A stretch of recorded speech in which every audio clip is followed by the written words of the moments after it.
तो राय साहब आपका बहुत-बहुत स्वागत है हमारे इस न्यूज़ चैनल में। तो राय साहब जैसा कि देखें तो हमारे चैनल ने सर्वे कराया था, उसपे भी आपका टॉप में नाम था। 70-75% जनता ने आपको पसंद किया था। इसके अलावा भी बाकी न्यूज़ चैनलों ने सर्वे कराया तो सभी में आपका नाम टॉपर था। तो आखिर क्या कारण थी कि आपको टिकट नहीं दी गई? अब ये तो देखो पार्टी के वरिष्ठ लोग बता सकते हैं भाई साहब, और पार्टी का तो कहना रहता है कि भई हम सर्वे के हिसाब से टिकट देंगे, लेकिन ऐसा तो नहीं हुआ। हमारे विधायक जी का बहुत विरोध था। उन्होंने तो विकास यात्रा में कई गाँव में काले झंडे भी दिखाए गए और उनका बहुत विरोध था, उसके बाद भी उनको टिकट दे दी गई। तो आपने अपनी पार्टी के यदि वो बड़े नेता हैं, उनसे नहीं जानने की कोशिश की भैया जनता का जो प्यारा है, जनता जिसको पसंद करती है, उसको टिकट क्यों नहीं दी आखिर? जानने की कोशिश नहीं की आपने? जानने की कोशिश की, लेकिन उन्होंने कोई जवाब नहीं दिया, मतलब संतोषजनक कोई जवाब नहीं दिया। आपको क्या लगता है कि जातिगत समीकरण के आधार पे ऐसा नहीं हुआ है? नहीं, नहीं, ऐसा नहीं रहता है। एक कोई भी आदमी जातिगत के हिसाब से चुनाव नहीं जीत सकता है। पार्टी ने तो यही देखा है। नहीं, अब वो पार्टी की सोच है जैसी भी हो, लेकिन हमारी सोच ये है कि कोई एक जाति से कोई चुनाव नहीं जीत सकता है। वो तो सबको लेके जो चलेगा, तो वही मतलब चुनाव जीत सकता है। पार्टी को तो ये देखना चाहिए भाई जनता जिसको प्यार करती है, जिसका समर्थन है, तो उसी को टिकट देना चाहिए, ऐसा होना चाहिए। बिल्कुल, बिल्कुल, पार्टी को ऐसा करना ही चाहिए। और अब वो तो देखो यार, अभी 2 तारीख को पता चल जाएगा कि पार्टी ने कितनी बड़ी गलती की है। तो ऐसा कि जैसे टिकट नहीं दी गई, तो भगवा से डायरेक्ट पीले पर आने में क्या लगता है? जनता का समर्थन और आपको बढ़ा है, क्या किस तरीके से देखते हैं आप? हाँ, समर्थन और बढ़ गया है हमारा। गोंडवाना पार्टी ने। जैसे आज एसटी-एससी के लोग मतलब ज़्यादा दूसरी पार्टी को पसंद करते हैं, कांग्रेस को पसंद करते हैं, लेकिन हमको उनका भरपूर सहयोग मिल गया अब। मतलब जैसे हमारे मध्य प्रदेश में बहुजन समाज पार्टी और गोंडवाना का गठबंधन है, तो ये लोग सब एक हो गए हैं, और जो हमारे अन्य वर्ग के लोग वो हमको चाह रहे हैं कि भैया एक बार विनोद राय आएंगे तो हमारे क्षेत्र का विकास हो जाएगा। तो हमारा तो मेन उद्देश्य है कि क्षेत्र में विकास होना चाहिए। तो आपको क्या लगता है कि आपकी जैसे बीजेपी छोड़ने के बाद गोंडवाना में आए, तो क्या लगता है बीजेपी के कुछ ऐसे कट्टर समर्थक थे, तो वो कटे होंगे आपको नापसंद किया होगा, क्या लगता है? कैसा देखते हैं आप? हाँ, बिल्कुल, बिल्कुल, बीजेपी के हमारे पास में बहुत लोग आ गए, बहुत से लोग। उन्होंने बीजेपी में तो बने होंगे, आपको हो सकता है नापसंद कर दिया कि ये तो पार्टी छोड़ के चले गए, ये नुकसान भी हुआ हो, कैसा कैसा लगता है आपको? देखो यार, जब हमको टिकट नहीं दी पार्टी ने, तो वो सब असंतुष्ट हो गए थे कार्यकर्ता, और कार्यकर्ताओं को मन था कि मतलब उन्हीं लोगों का मन था कि आप भैया चुनाव लड़ें, मतलब लेकिन चुनाव मैदान में जरूर आए और आपको सफलता मिलेगी। कल तक बीएसपी की तरफ से रजनी ठाकुर ने फॉर्म भरा था, तो कल ही निकाला है, तो आपने मनाया उनको या फिर कांग्रेस वालों ने मनाया, क्योंकि वो कांग्रेस की नेता थी? नहीं, नहीं, वो मनाया किसी ने नहीं है भाई साहब। क्या है, गठबंधन है मध्य प्रदेश में, तो वो तो ये जब दोनों पार्टी का गठबंधन, तो ये कहीं प्रत्याशी उतर सकता है, वो तो या तो बीएसपी का या गोंडवाना का। जनता के बीच जा रहे हैं, तो क्या लगता है कि जनता आपको समर्थन दे रही है, किस हिसाब से कैसा देखती है आप? बहुत अच्छा आशीर्वाद मिल रहा है, जहाँ जा रहे हैं तो बस आशीर्वाद, आशीर्वाद, बिल्कुल बहुत आशीर्वाद। अभी क्या लगता है आपको टक्कर किससे होने वाली है? प्रताप लोधी से, धर्मेंद्र लोधी से या डॉक्टर सुजान सिंह से? किसे देखते हैं आप अपना प्रतिद्वंदी, जो आपको लगता है कि भाई ये हमारे लेवल का है? नहीं देखो यार, ये तो टक्कर किसी से नहीं है, वो तो भगवान की कृपा हो गई है, ऊपर वाले की कृपा हो गई है।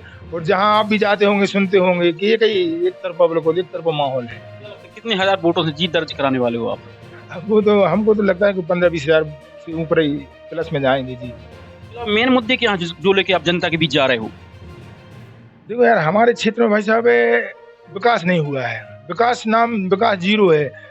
अब जैसे हमारे यहाँ से गड़ाकोटा क्षेत्र लगा हुआ है, गड़ा मतलब रेहली विधानसभा, पाटन विधानसभा लगी है, लेकिन वहाँ का विकास देख लो, मतलब हमारे जबेरा विधानसभा का विकास देख लो तो जीरो है, जीरो। तो हमारा मेन उद्देश्य विकास, हर क्षेत्र में विकास, चाहे शिक्षा का क्षेत्र हो, चाहे स्वास्थ्य हो, चाहे पानी के लेकर, रोड के लेकर, मतलब विकास होना चाहिए पूरे क्षेत्र में। आदर्श विधानसभा बनाना है हमको जी। यहाँ पे देखा जाए तो राज्य में कांग्रेस बीजेपी दोनों में से एक ही सरकार बनेगी, तो आपको लगता है जैसे आपको जनता मौका देती, आप विधायक बन जाती, तो आप स्वतंत्र रूप से कार्य कर पाओगे, विकास कर पाओगे? क्योंकि यहाँ तो आप गोंडवाना पार्टी के ज्यादा तो है नहीं राज्य में बोलबाला। नहीं, नहीं, बिल्कुल लगता है। देखो लोग हमारे साथ में हैं, अगर संगठन है ना, तो कोई चीज की मतलब वो असंभव नहीं है, विकास तो भरपूर होगा, भरपूर होगा। धर्मेंद्र लोधी ने कहा था जो विधायक जी थे कि गोंडवाना पार्टी में जाने से विधायक विनोद राय जी का उसमें बीजेपी का फायदा होगा, क्यों क्या लगता है आपको, क्यों बोला था उन्होंने? नहीं, नहीं, वो तो उनकी सोच है, वो सोच है, ऐसा कुछ नहीं है, लेकिन वो अपनी सोच रहती है। भ्रष्टाचार कैसे देखते हैं? अभी 56 जबेरा में काफी भ्रष्टाचार चल रहा है, और जबकि आप ब्लॉक अध्यक्ष भी रहे, तो आप पूर्ण 100% अंकुश क्यों नहीं लगा पाए? क्या कैसा? नहीं, भ्रष्टाचार तो चरम सीमा पर है, लेकिन जब से हमारी पत्नी अध्यक्ष बनी है ना, तो आप जनपद क्षेत्र में पता लगाओ ना, भ्रष्टाचार बिल्कुल मतलब जो समझ लो कि जीरो हो गया है। जी, जी। बहुत गहराई तक पहुंच चुकी भ्रष्टाचार की, तो विधायक बनने के बाद लगता है कि 100% अंकुश लगा पाओगे? हाँ, बिल्कुल, बिल्कुल। वो हमने एक बार और आपने इंटरव्यू लिया तो बोला था कि भैया एक बार हम सब अधिकारियों को और कर्मचारियों को एक बार बैठाल के समझाएंगे, अगर नहीं मानेंगे तो भैया हम हमारी विधानसभा छोड़ के आप जाएं। यहाँ मतलब कोई खाओखोरी नहीं चलेगी, स्पष्ट बोलेंगे, हर विभाग की बैठक करवाएंगे और उनको एक बार निर्देश देंगे कि भैया आपको भ्रष्टाचार खत्म करना पड़ेगा, अगर आपने मतलब आप लोग नहीं मान रहे तो आप हमारी विधानसभा छोड़ के जाएं। एक और सर आपने अभी एक इतिहास सा रच दिया दमोह में, जब आप नामांकन करने जाती करीब 10-15 हजार लोग वहाँ पे ले गए, तो बीजेपी वाले कांग्रेस वाले बोलते कि ये पैसे में इकट्ठी भीड़ की थी उन्होंने। नहीं नहीं, यही तो बात है, मतलब अब दो राजनीतिक पार्टी हैं और एक दूसरे का मतलब विरोध नहीं बताया तो फिर कैसे चले। ऐसा नहीं है, वो हम उस दिन फॉर्म निकालने गए थे, जमा करने नहीं गए थे, निकालने गए थे। तो हमने थोड़ा सा मतलब 100-200 लोगों के लिए सूचना की थी कि भैया आप लोगों को मतलब फॉर्म निकलवाना चलना है साथ में। लेकिन जैसे क्षेत्र में हवा फैली तो लोग अपने अपने मतलब साधनों से गए और अपनी अपनी तैयारी करके गए और इतनी भीड़ इकट्ठी हुई कि हम कभी सोच नहीं सकते कि इतनी मतलब हमने अपने मन में भी नहीं सोची थी कि इतने लोग इकट्ठे हो जाएंगे। वर्तमान में देखा जाए तो कांग्रेस वाले बीजेपी वाले आपके खर्चों और आय को लेकर सवाल उठा रहे हैं कि इतना खर्चा कर रहे हैं, कहाँ से पैसे आते हैं, थोड़ा आप विस्तार से बताएं। अब ये आय होती है वो प्रभु की कृपा है और हमारे मतलब बिजनेस है, बिजनेस से आय होती है, बहुत सी बिजनेस है। जरा कितने घंटे काम कर रहे हैं, मेहनत कर रहे हैं अभी आप, क्योंकि चुनाव नजदीक है? बस 4 घंटा सो रहे हैं, बाकी 20 घंटा है जी, 20 घंटा। और ये तो मतलब शुरू से मतलब हमारी 18 घंटा मेहनत करना हमारा बचपन से, बचपन में हम बहुत गरीबी हो गए तो बचपन ही से मतलब हमने मेहनत की है 18 घंटा। और लोगों द्वारा बोला जा रहा है कि अभी जैसे विधायक बन जाते तो फिर से बीजेपी में चले जाएंगे, ऐसा क्या क्या देखते हैं? नहीं नहीं, ये तो लोगों को भ्रम है। पार्टी बनी रहोगे बिल्कुल बिल्कुल, देखो जिस पार्टी ने अपन को महत्व नहीं दिया और ने मतलब हमारे जो सर्वे गए उनको महत्व दिया, तो फिर ऐसी पार्टी में वापस क्यों जाएंगे, हम कभी नहीं जाएंगे। काफी बिजी हैं, अभी भी आपके पास समय नहीं, तो बस लास्ट क्वेश्चन, आप कुछ जनता को संदेश देना चाहते हो 56 जबेरा विधानसभा के? हमारी जो भगवान स्वरूप जनता है और जो लोग हैं, माता हैं, पिता हैं, युवा हैं और बहनें हैं, सबसे निवेदन है कि एक बार अपने क्षेत्र का विकास हो जाए।